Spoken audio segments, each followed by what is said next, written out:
অন্তর্বর্তী সরকারের প্রধান উপদেষ্টা ডক্টর মোহাম্মদ ইউনূসের কাছে চিঠি দিয়েছে যুক্তরাষ্ট্রভিত্তিক সংস্থা। শেখ হাসিনার যে ট্রাম্প কার্ড মাস্টার প্ল্যান নিয়ে তিনি যে ঘোষণাটা দিয়েছিলেন মনে হচ্ছে তিনি সফল হয়েছে। এটি মিস্টার ডোনাল্ড ট্রাম্প একেবারে স্পষ্ট ভাবে বুঝাতে চাচ্ছে যে তিনি শেখ হাসিনার পদ পদবি এবং এক্সাইল পুরো বিষয়টি সম্পর্কে তিনি ওয়াকিবহাল।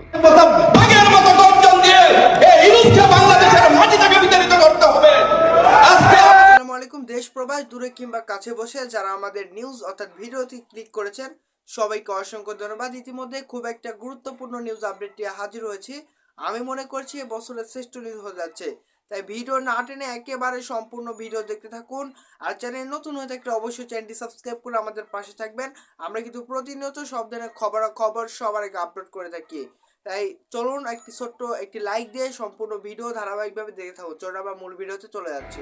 শেখ হাসিনার যে ট্রাম্প কার্ড অর্থাৎ মার্কিন প্রেসিডেন্ট ডোনাল্ড ট্রাম্পকে ব্যবহার করে বাংলাদেশের রাজনীতির যে অঙ্গন, এই অঙ্গনের যে পানি, এই পানিকে ঘোলা করে দেয়া এবং সেই ঘোলা পানিতে তিনি তার রাজনীতির যে মাছ তাদেরকে তিনি স্বীকার করবেন, বিশেষ করে ডক্টর মোহাম্মদ ইউনূস এবং এই মুহূর্তে আওয়ামী লীগকে যারা প্রতিপক্ষ মনে করছে তাদের সবাইকে তিনি ভারত এবং আমেরিকা এই দুটো রাষ্ট্রের কোপানলে ফেলবেন। এবং এরকম একটা মাস্টার প্ল্যান নিয়ে তিনি যে ঘোষণাটা দিয়েছিলেন নভেম্বর মাসের 10 তারিখে, এটিতে আপাত দৃষ্টিতে মনে হচ্ছে তিনি সফল হয়েছেন। এই যে নূর হোসেন দিবসকে কেন্দ্র করে সাবেক প্রধানমন্ত্রী শেখ হাসিনার যেটা কল রেকর্ড, এটি নিয়ে মূলত বাংলাদেশে ভীষণ রকম তোলপাড় শুরু হয়েছে। অনেকে বলার চেষ্টা করছেন যে এটা একেবারে একটা কথার কথা, তিনি জাস্ট একটা টোক্কা দিলেন, কেউ বললেন যে এই কাজটা তার করা ঠিক হয়নি।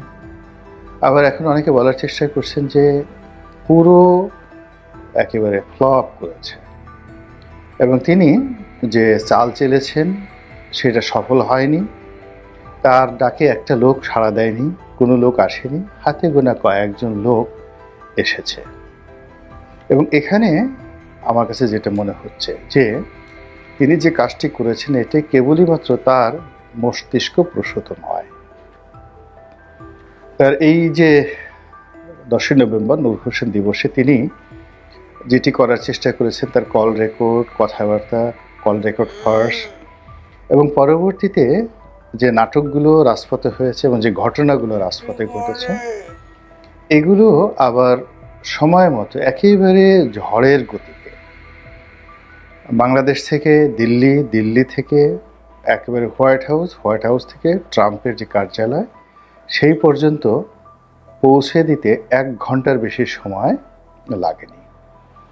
তাহলে বোঝার চেষ্টা করুন যে বাংলাদেশের সময়টিতে যখন এই ট্রাম্পের ছবি সহ লোকজন ধরা পড়ল, যেটি শেখ হাসিনা বলেছিলেন, এবং সেই ছবি সেনাবাহিনীর কর্তা এবং পুলিশের কর্তা সহ সেই ছবিগুলো তোলা হলো, সামাজিক মাধ্যমে ছড়িয়ে পড়ল এবং এর অল্প কিছুক্ষণ পরেই এটাকে নিয়ে ভারতের সবচেয়ে নামকরা পত্রপত্রিকাগুলোতে ভীষণ রকম নেতিবাচক একটা রিপোর্ট আসলো সেনাবাহিনীর সম্পর্কে, ইউনূস সরকার সম্পর্কে, বাংলাদেশ সম্পর্কে।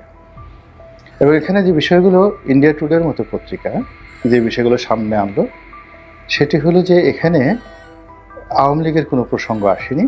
কিছু নিরপরাধ লোক, কিছু শান্তিপ্রিয় লোক যারা বাংলাদেশের নাগরিক এবং তারা মূলত ডোনাল্ড ট্রাম্পকে খুশি করার জন্য বা তার বিজয়ে আনন্দ প্রকাশ করার জন্য রাস্তায় নেমেছিল এবং তাদেরকে ঠিক সেইভাবে দমন করা হয়েছে, পীড়ন করা হয়েছে, পেটানো হয়েছে এবং গ্রেপ্তার করা হয়েছে। আর এই যে ভারতীয় মিডিয়ার যে কথাগুলো, ঠিক সেম কথাগুলো আমেরিকাতে পৌঁছে গিয়েছে এবং ঠিক সেই যে ছবিটি সামাজিক মাধ্যমে ঘুরে বেরিয়েছিল এবং যেভাবে ছবি তোলার জন্য শেখ হাসিনা বলেছিলেন, ঠিক সেই ছবিটি আমেরিকার প্রেসিডেন্ট তার যে টুইটার অ্যাকাউন্ট, যেটাকে এখন এক্স বলা হয়, এবং এটা আমেরিকা এবং মধ্যপ্রাচ্য থেকে শুরু করে সারা দুনিয়াতে এলিট যারা আছেন তারা কিন্তু ফেসবুক ব্যবহার করেন না। সবাই টুইটার, ইদানিংকালে যেটা এক্স ব্যবহার করেন, এবং এটার মালিক এখন কিন্তু ইলন মাস্ক এবং ডোনাল্ড ট্রাম্প এই নির্বাচনে একে অপরের সঙ্গে বলতে গেলে কাঁধে কাঁধ মিলিয়ে, হাতে হাত মিলিয়ে তিনি যেভাবে কাজ করেছেন, তো সেই কারণে ইলন মাস্ক তার যে এই প্রতিষ্ঠান এক্সকে, অর্থাৎ সাবেক টুইটারকে ডোনাল্ড ট্রাম্পের সেবায় নিয়োজিত করেছেন। সর্বোচ্চ রিস্ক আমেরিকার সমাজে, ইউরোপ এবং আমেরিকাতে এটি এখন হয়ে যাচ্ছে।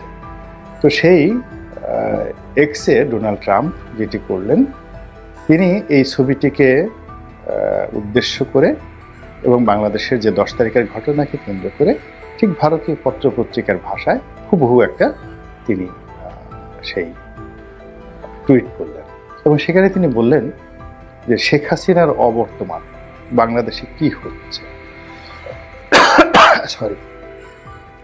তো শেখ হাসিনার অবর্তমানে বাংলাদেশে কি হচ্ছে, এটা হলো প্রথম।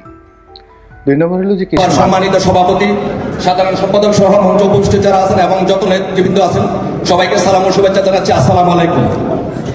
আজকের এই দিনে আমি একটি জিনিস লক্ষ্য করেছি, আমাদের সবচেয়ে যেই কাজটি করতে হবে, আমি এখানে লক্ষ্য করছি যে আমাদের বাঘের মতো এখন গর্জন দিয়ে উঠতে হবে। আপনারা একটি জিনিস লক্ষ্য করেছেন, যখন সিলেটের মেয়র জনাব আনোয়ারুজ্জামান চৌধুরী যখন মঞ্চ প্রবেশ করেছেন, তার পিছনে অসংখ্য নেতা কর্মী যারা এসেছেন তারা বাঘের মতো গর্জন দিয়ে এসেছেন। প্রত্যেকটি নেতা কর্মীদেরকে আমাদের আনোয়ারুজ্জামান চৌধুরীর মতো বাঘের মতো গর্জন দিয়ে এই ইউনুসকে বাংলাদেশের মাটি থেকে বিতাড়িত করতে হবে। আজকে আমাদের পিছনে থেকে। তো দর্শক, এই ছিল আজকের ভিডিও। আশা করছি আপনারা সম্পূর্ণ ভিডিও দেখেছেন। সম্পূর্ণ ভিডিও দেখে বুঝতে পেরেছেন কতটা গুরুত্বপূর্ণ নিউজ আপডেট নিয়ে আপনাদের সামনে আমরা হাজির হয়েছিলাম। আপনারা যদি সম্পূর্ণ ভিডিও দেখে থাকেন অবশ্যই বুঝতে পেরেছেন আসলে কতটা গুরুত্বপূর্ণ নিউজ আপডেট ছিল। তো দর্শক, ভিডিওটা এই পর্যন্তই ছিল। আপনার আমাদের এই ভিডিও সম্পর্কে আপনার মূল্যবান মতামতটি অবশ্যই আমাদের ভিডিওর কমেন্ট বক্সে দিয়ে যাবেন। আর নতুন হলে অবশ্যই সাবস্ক্রাইব করে আমাদের পাশে থাকবেন। আমরা কিন্তু প্রতিনিয়ত সব ধরনের খবর সবার আগে আপলোড করে থাকি।